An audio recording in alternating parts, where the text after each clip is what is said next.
needs a key.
Peggy, give me some warning before yelling down the intercom.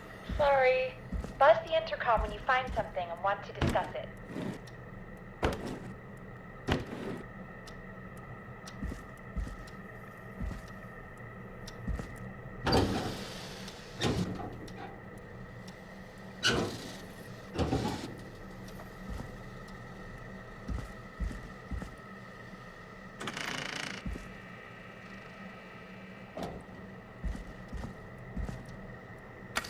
Peggy, I've found a tape and a map down here. A map of what? Looks like it might be to somewhere in this storage area. Weird. Well, maybe the tape will give us more information. Give it a play.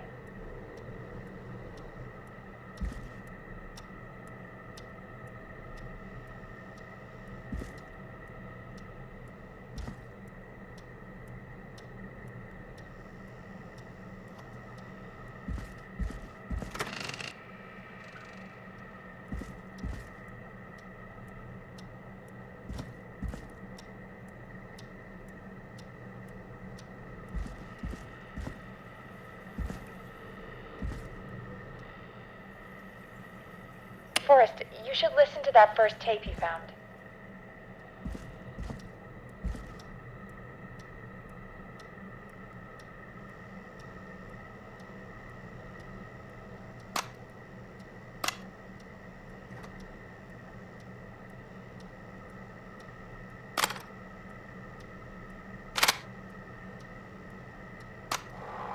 George Barrow, 1968. That's when this all began for me. Follow the maps, find the tapes. I'll be waiting. Wait, George Barrow? We all heard that he drowned after a night out drinking. Was it actually Clive? Has Clive really been the whistling man for that long? He says I need to follow the maps and find the tapes. I guess that's what this map is about. I think we need to see what else is hidden down here. Be careful, Forrest. Keep looking. Buzz the intercom when you found something.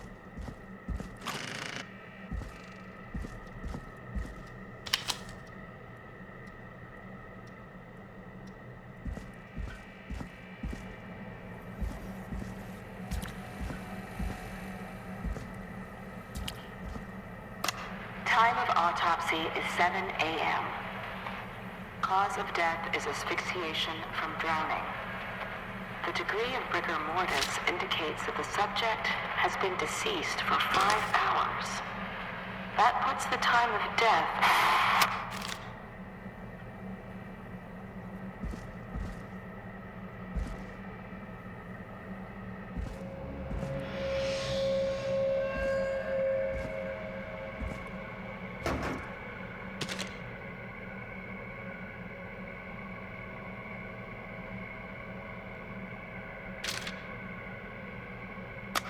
Small lacerations to arms, This looks legs, useful. and face, typically obtained by running through foliage. Severe blistering to the feet, as though the deceased had been running without stopping.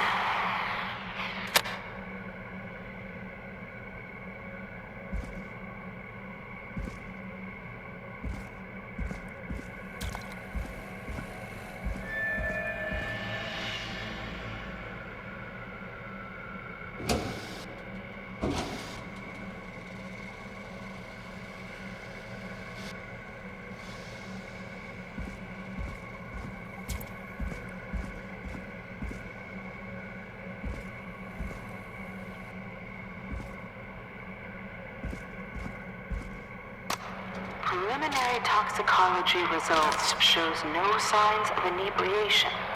However, a high amount of cortisol was found, indicating elevated levels of stress in the immediate moments before death.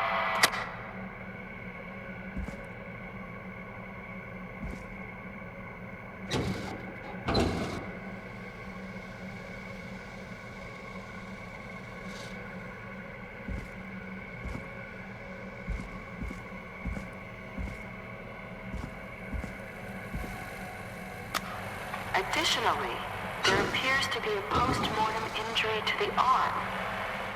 It looks like it was trapped in a car door.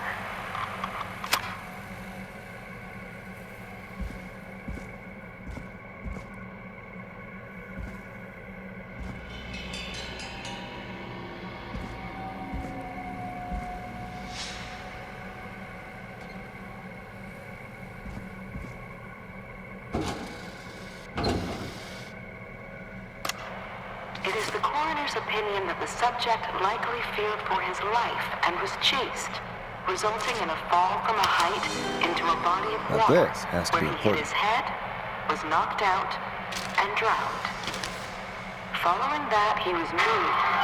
Dr. Sullivan, we need to have a talk. Is that recorded? Shut it off.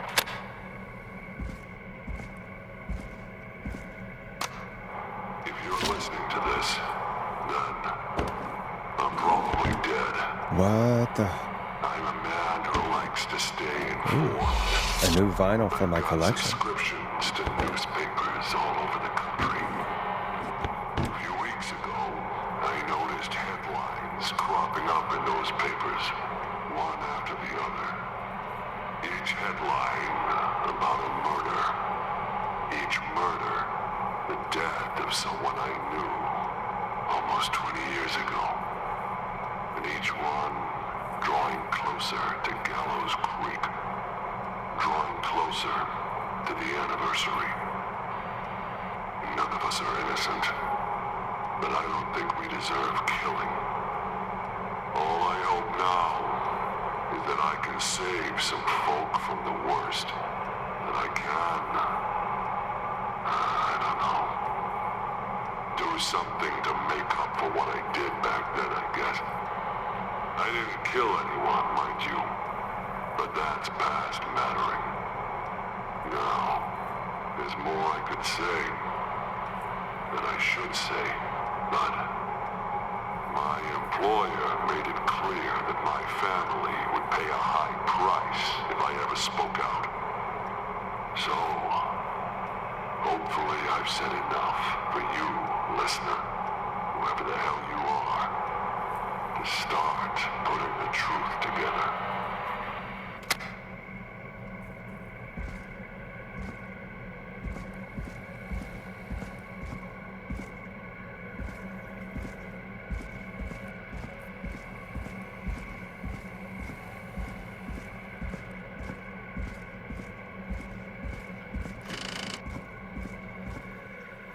What have you found, Forrest? It's an autopsy tape. Doesn't say for who, but I think it must be for George. Poor George. He was so young. Something's bugging me, Peggy. What do you mean?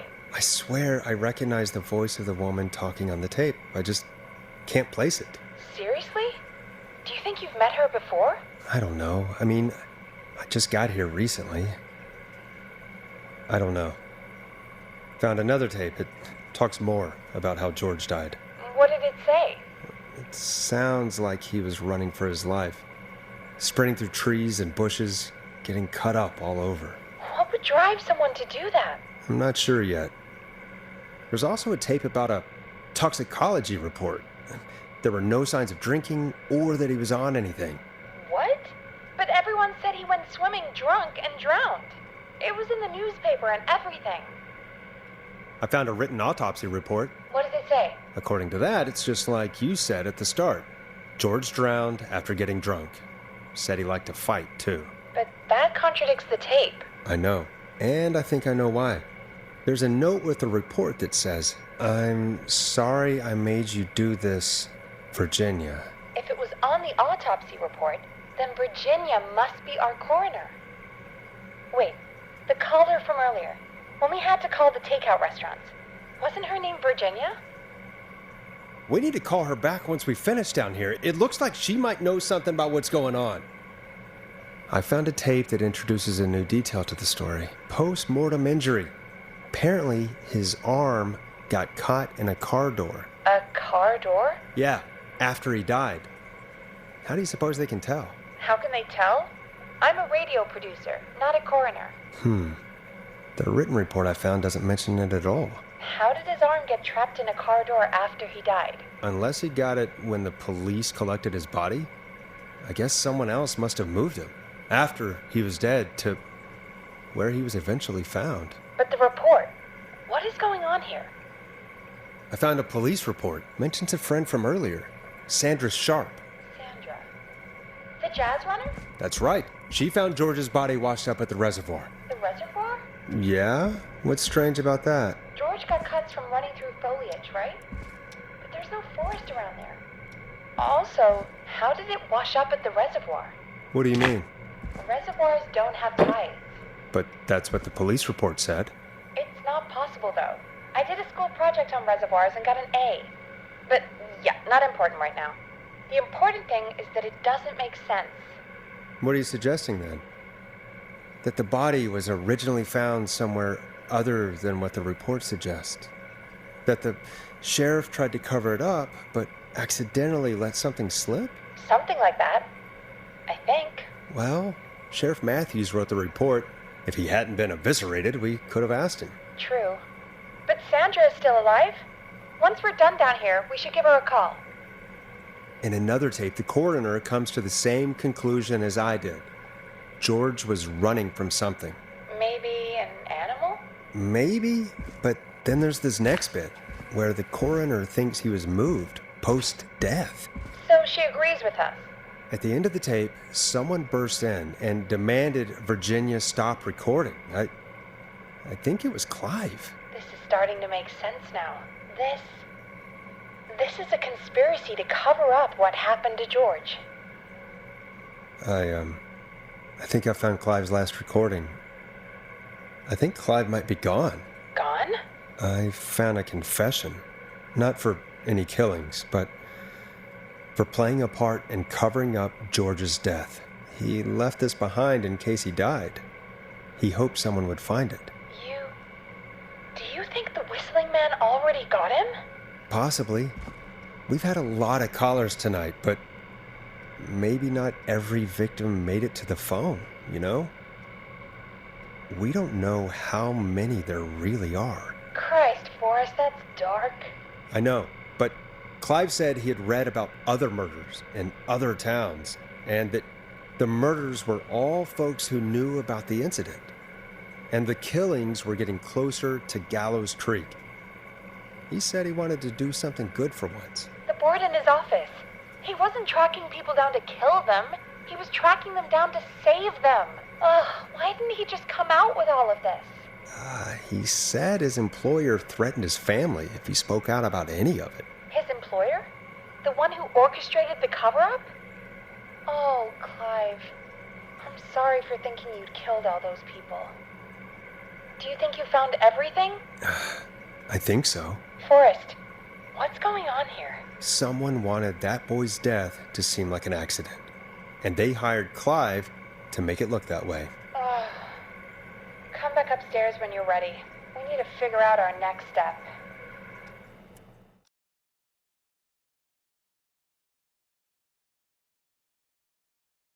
Thank God you're back, Forrest. I've been running out of stuff to pad our airtime with. Peggy, you work in radio. Forrest, I'm stressed. I mean, really, how are we supposed to keep a show going with all this happening? This is our job, Peggy. We gotta do it. You're right. So, what's the plan now? I think we should call Virginia back. All right, I'll get her on the line. Hello again, Gallows Creek. This is Forrest Nash. We're circling closer to the truth behind tonight's events. To this end, we're calling back one of our earlier callers, Virginia Sullivan. Plunker, hey, it's the Radio Man, Forrest Nash. Radio Man? What's up? Solving mysteries, saving lives. The huge. Right on. Plunker, what are you doing at Virginia's house? She asked if we could stay to keep an eye out for that whistling turd. So we're hanging out, bro. Well, that's big of you, Plunker. No, it's nothing. Can I speak to Virginia? Sure thing, Radio Man. I'll just go get her. Who is this? Hey, Virginia, it's Forrest. I'm glad you're still okay. Oh, Forrest. Sorry, I'm still jumpy. Don't be sorry. You've been through a lot. I'm so sorry this happened to you, Virginia. I thought I was. I thought... Easy. We're not calling to talk about earlier. We're calling because we think you can help us understand why this is happening tonight. Me? What would I know? Well, can you think of any reason why you'd have been targeted? No, I don't think so. All right. When you were attacked earlier, you mentioned a name. Clive. I don't know what I said then. I was petrified, Forrest. Clive's the janitor at our station, and we know you spoke to him in the past. Forrest, please. You don't know what you're doing. He'll come for me. Virginia, it's okay. Clive won't be coming after you. We think Clive's dead. Dead? But isn't he? He's the whistling man, Forrest.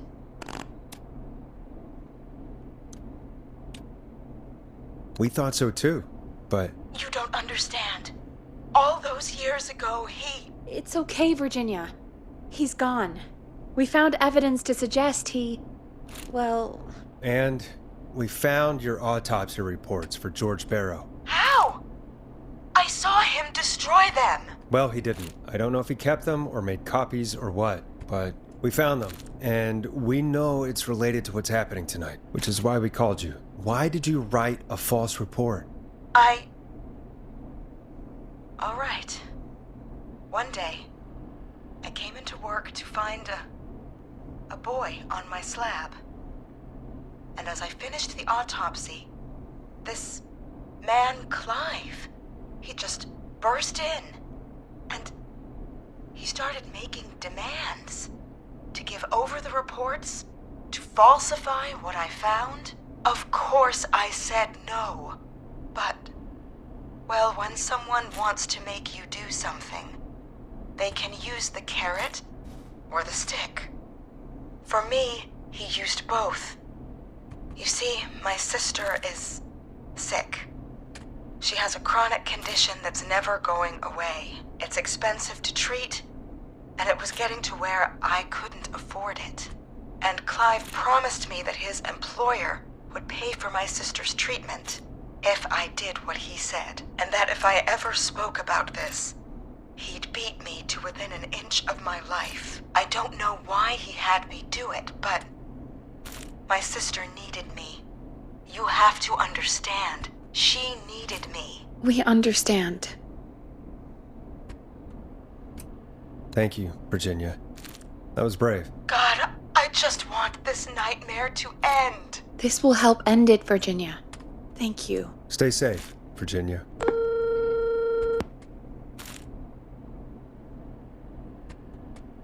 So, Virginia's tied up in all of this. Clive threatened her to keep quiet about George's death. But for who? Why cover up these details?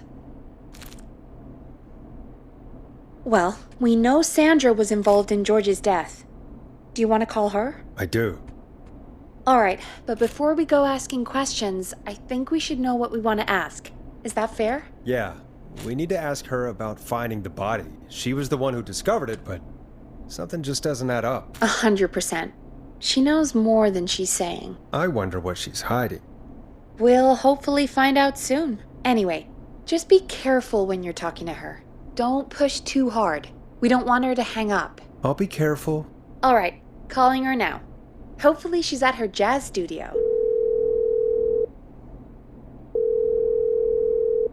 Aha!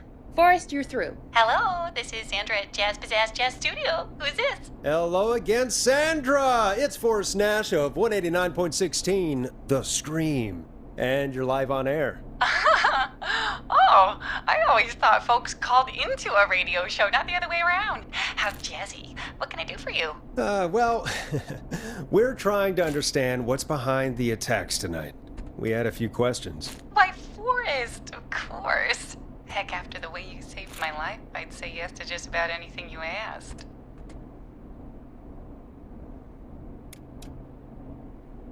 Really? Well, that sounds nice. I might just call you back tomorrow then, too. You got my number. But what about tonight? Is there anything you want to talk about right now? Remember why we called, Forrest. Of course. Do you know why the Whistling Man might have targeted you? Ha! As far as I could tell, he was just a knife-wielding psycho with superhuman cardio. He'd have chased after anybody. Right. Well, we think he might be chasing specific people. People who know about the death of a boy named George. Oh, I don't know anything about that. Sorry.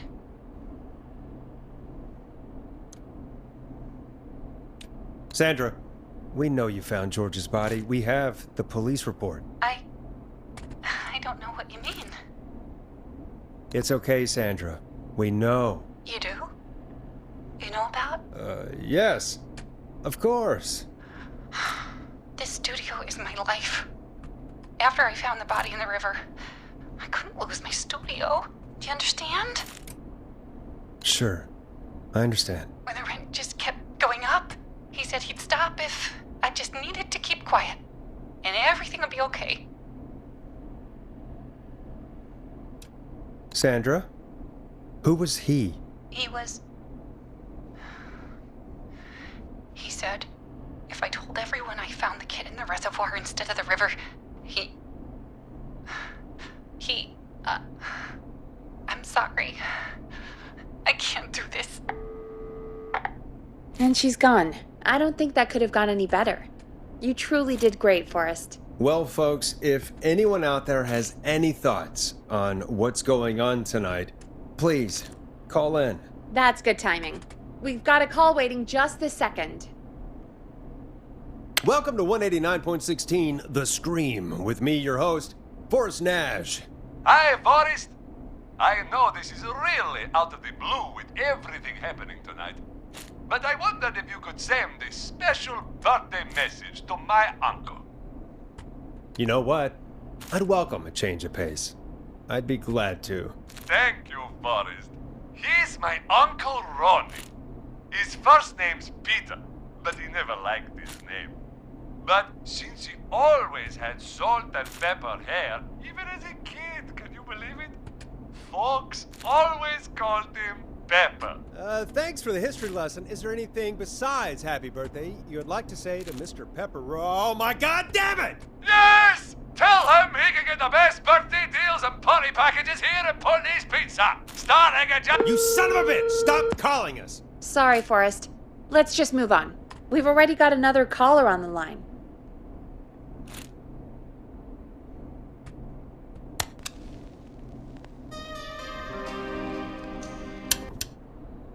We have a call waiting. This is 189.16, The Scream. I'm Forrest Nash. You're on the air, caller.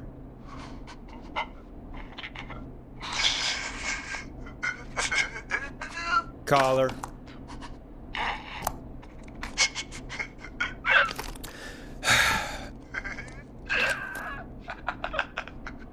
Ponty. Ponty's Pizza always delivers! Come rain or sleet or whistling man, we'll be there!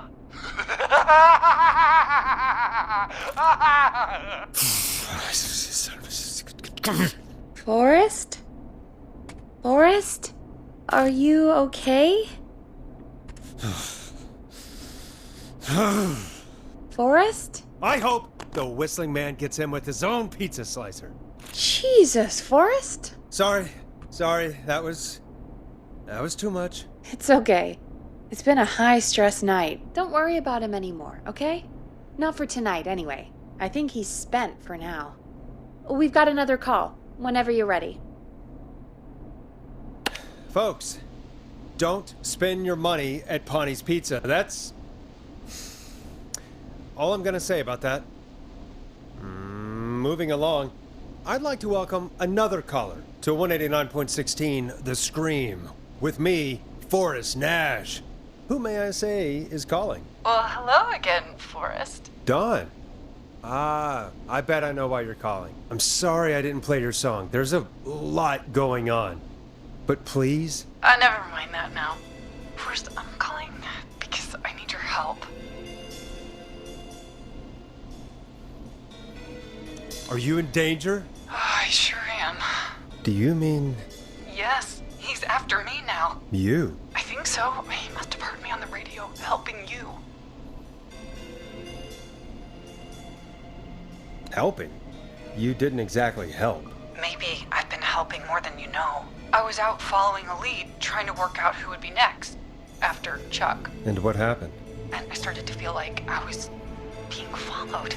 I came back to my apartment building, but this newfangled security system has me locked out. I need you to help me get inside. Can you go somewhere else? Home is the safest place I can be. Please, the front gate requires an entry code to open. I need that code to get inside. Which apartment block do you live in? Maybe one of our listeners lives there too. It's the new Woodside apartment building between the town hall and the trailer park, but I doubt any of your listeners live there. I don't have many neighbors. Sounds like a prime piece of real estate. The sound really carries at night. Shit.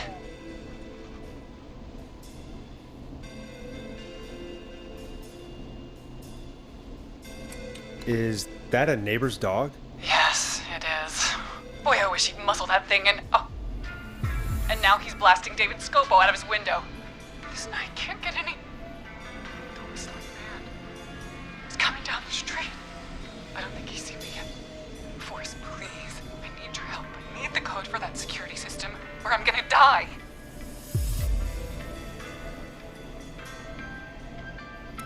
Can you get your neighbor's attention? Then the whistling man will see me, Forrest. I can't do that.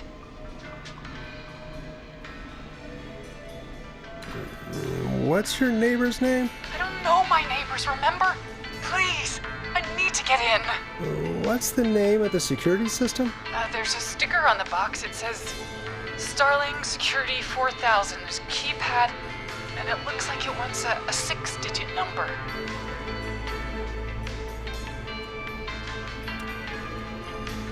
Starling Security 4000, huh? That's right. Very newly installed. I need the key code before the whistling man gets me. Yeah, of course. Don't worry, Don. Thank you, Forrest. I knew I could count on you. I'll sit out of sight. Call me back soon. All right, folks. Here's a little tune for you all to enjoy while I try to break Dawn into her apartment. You were pretty quiet there, Peggy. Forrest, was it just me, or was there something... Yeah, it wasn't just you. Something was weird about that. Yeah. Well, tell you what, we have a Starling 4000 or whatever here at KFAM. Clive bought one for the station. Maybe we can find something to help. Well, I'm not sure who, but to help someone.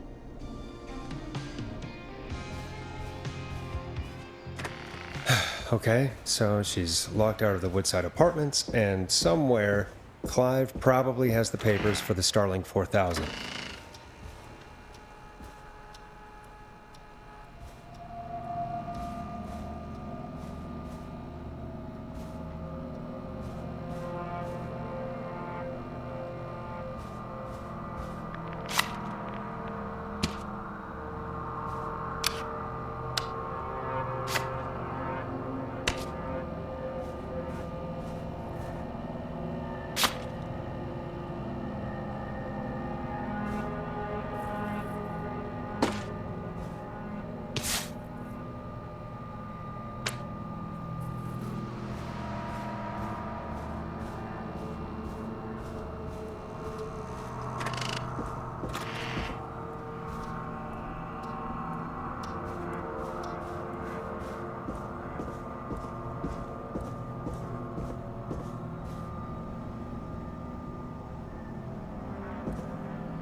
Woodside Apartments. Coming soon, hmm? No pets. Not open until... What?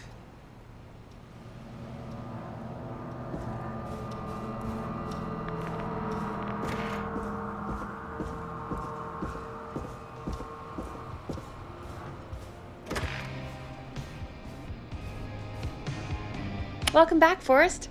Find anything? Nothing by way of key codes. I see.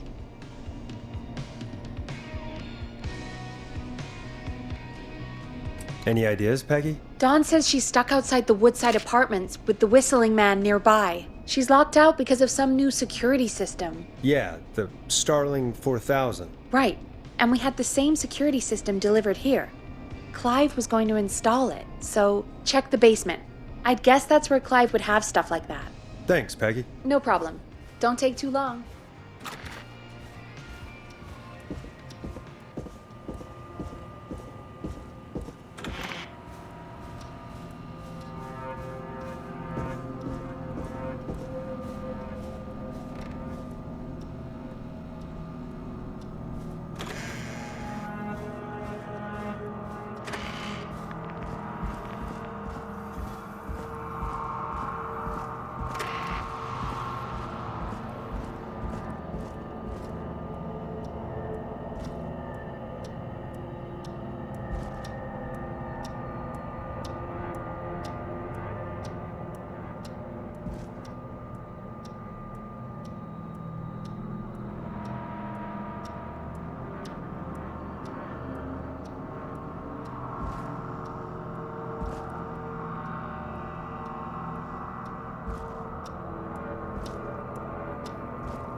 Starling 4000. User manual. Ah, these codes should come in handy.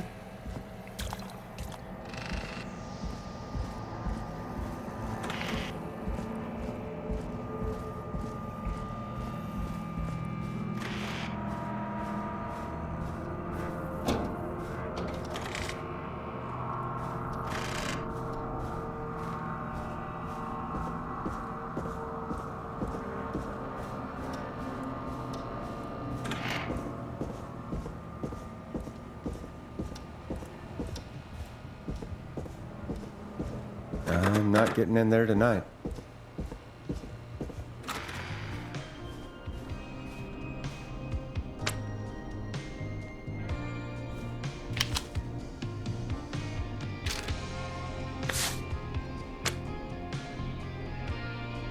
Welcome back, Forrest.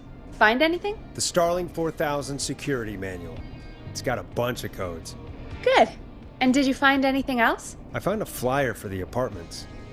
They're not open for move-in till next month. No pets, and they're located pretty far from the trains. Ah, so Dawn probably isn't trying to get into Woodside, is she? Doesn't seem like it. All right. Well, I'll get Dawn back on the line then, Forrest. I'll let you take it from here. Thanks, Peggy. When you're ready, shut the music off. Line 1, whenever you're ready.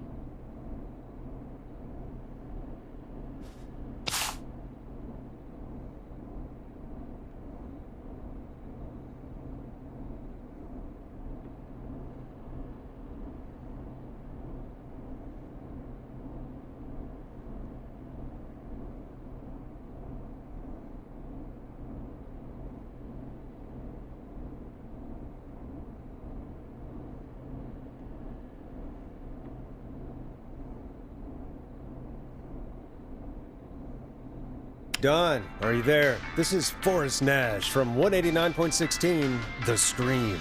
Oh, thank God you're back. I've been so afraid. What's the code to the gate?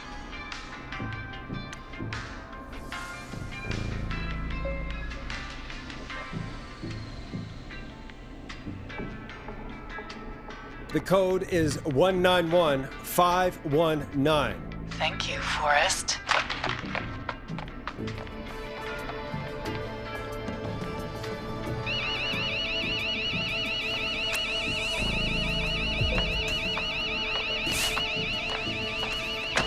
Son of a bitch. Ah!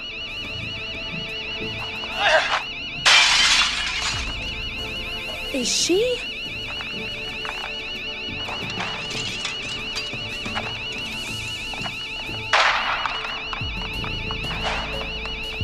Yeah, stay out! Nobody disrespects the sanctity of the ring! Don't ever come back here again! I'm calling the cops! Thank God. Hello? Is someone there? Ricky, get back inside and turn on the radio. Whoever that was, she was trying to break into the ring. She? Forrest, man, you got no idea. That was him! That was the whistling man! The alarm gave me just enough time to get my rifle. I don't like hurting folk, but I can't let anything happen to Maxie. He's my best friend, you know? Listen, man, I'm heading back inside. Gonna barricade that window. My man, thank you. You and Peggy can skate for free whenever you want, forever. That's a done deal. Thanks, Ricky. Can't wait. You got it. Talk to you soon. Okay, Gallows Creek, here's some music while we process what just happened.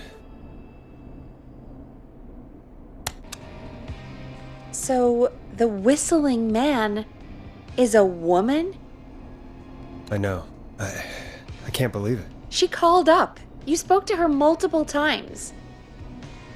Yeah, she seemed pretty normal. Why do you think she requested that song?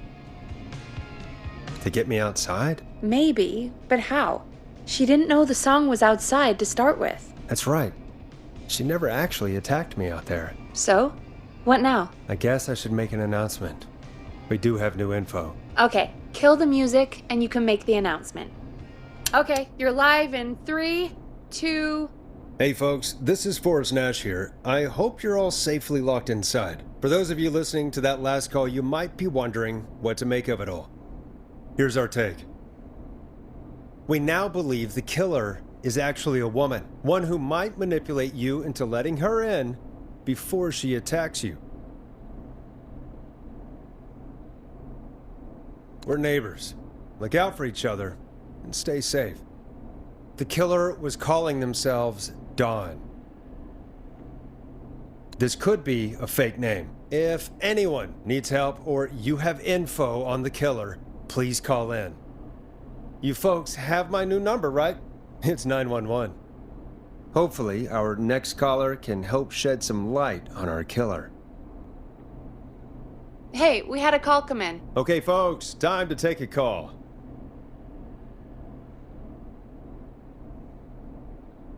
This is Forrest Nash, and you're listening. Please help me. My name is Casey Moore. I'm at 25 Nancy Drive. My best friend's been stabbed. He's bleeding everywhere. I don't know what to do. Please help me. Somebody's been stabbed? Can you tell me what happened? We'd been out at the reservoir.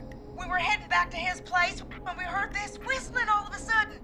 He just started freaking out. He screamed at me, told me to hide. I'd never seen him like that, and I just panicked and ran and hid in a bush. Oh no. Forrest. Then what happened? He went up the road and talked to someone. I couldn't really hear or see anything. It sounded like he might have known the person, and they just stabbed him.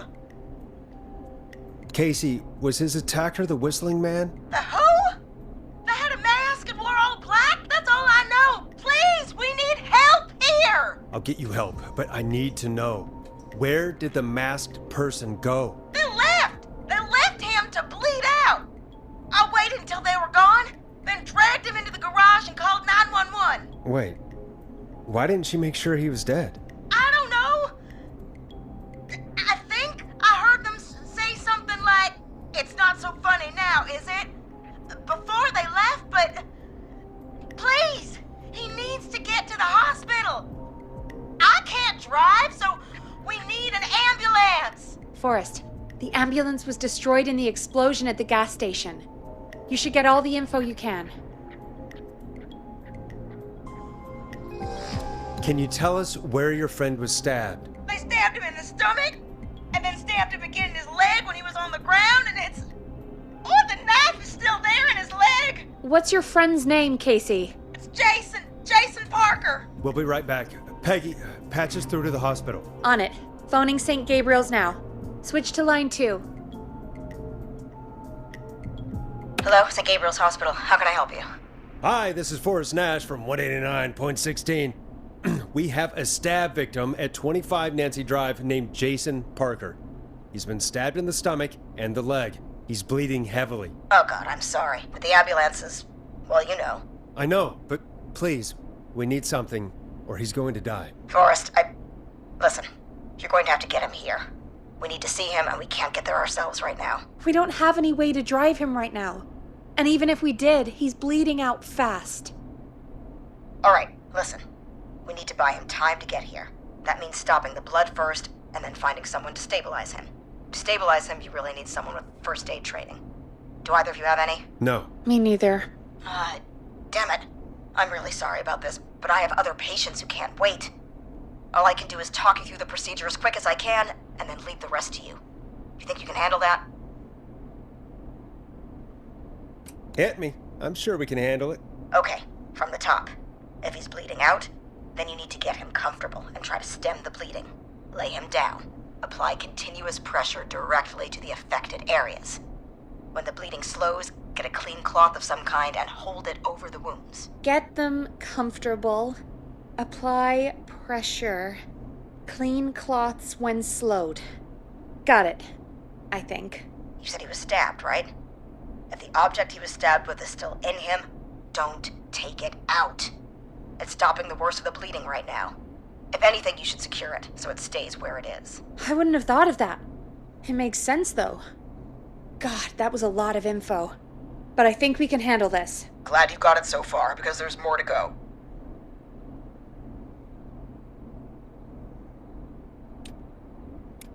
I'm still with you, Doc. What else do we need to know?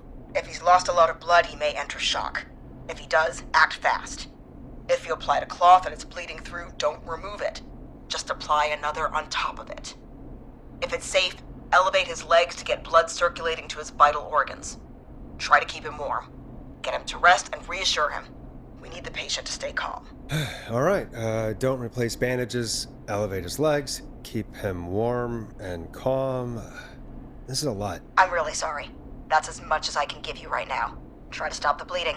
Find someone to get him stabilized and get him here as quick as you can. Good luck. All right, Forrest. Casey's still on line 1. Hello? Hello? Forrest, are you there? I'm here. How is Jason doing? Badly. He's still bleeding. I need help. I've been putting pressure on his stomach wound since you left, but he's still bleeding. I don't know what to do. That's good, Casey. The nurse said to do that. What about the knife in his leg? It's gotta be hell. Should I pull it out? No, don't touch the knife. The bleeding will get worse if you pull it out. Are you sure? I'm sorry. I'm gonna stop making suggestions. No, don't worry, Casey. We're a team here. We're all going to get Jason through this. Casey, is his leg wound bleeding right now? I hate looking at that knife. Yeah, it's bleeding. His stomach is worse, though.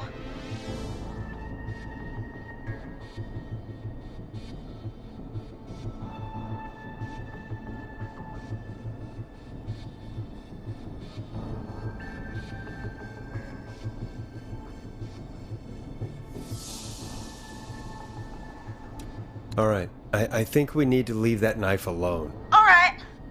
I'll just keep putting pressure on his stomach for now. Forrest, can I have a word? Now isn't the best time, Peggy. Can it wait? Forrest, it's kind of important. All right, give me a second. Casey, I'm gonna have a quick word with Peggy. Keep putting that pressure on and let us know when the bleeding is under control. You're doing great. But what if something happens? We'll still be here. Just shout if you need anything, and we'll be there. I promise. Okay. I'll wait. Jason, please be okay. What's up, Peggy? We can't stay on the line with her all night. Dawn is still out there. What if other people need us? You're right. She's probably on her way to her next target right now. Exactly. And you heard the nurse. We need someone there with training who can stabilize him. He's gotta get to the hospital somehow. She said there was a car there. I know she doesn't know how to drive, but we may not have a choice. Forrest, that's a terrible idea. Never mind hurting Jason. She might get herself or someone else killed. Don't suppose you have any ideas then? I might. A little before you started working here, KFAM did a mandatory first aid training course. Me and Karen missed it because we were away on a producer getaway. You skipped it, didn't you? Never mind. So, how does KFAM's first aid course help us? Casey said they're at 25 Nancy Drive, right? Yeah? Why? They put up a bunch of cheap houses around there about 10 years ago. So a bunch of people here at the station live around there. Do you think any of them could help Casey and Jason? Probably, but I don't know who lives there. And since I missed the training day, I don't know who knows first aid. Could you call them and ask? I don't know everybody's numbers. I've only ever called Karen. Everybody's personnel info is probably in Reggie's office. Got it. I'll look through their files in Reggie's office. It's a life or death situation. I'm sure they won't mind. Right. But there are a couple of problems with that. Go on. It's sensitive information, so Reggie probably locked it in his safe. Great. Do you have any idea what the combo for the safe could be? Not a clue. Reggie's a serial note taker, though. Maybe something in his office will give it away. Right. There is something else. I'm not gonna like this, am I? Have you ever heard, "The future is floppy"? Peggy, what the hell are you talking about? I'm talking about floppy disks. Floppy disks are like these futuristic things that have information on them. You put them in a computer and they do something. Peggy, I know what a floppy disk is. Anyway, Reggie decided that the future is floppy and started phasing out our physical records and replacing them with these floppy disks. I imagine it's the same for our personnel files. That's good to know. Since we haven't heard anything from Casey, I'm guessing Jason's okay for now. I'll check out Reggie's office and see what I can find. You'll need a key for that. I'll just slide it under my door now. Thanks, Peggy. I'll just have to look around.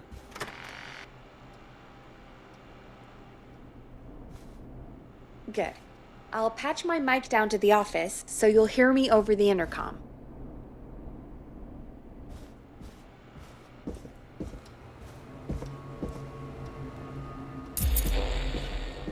That's not opening.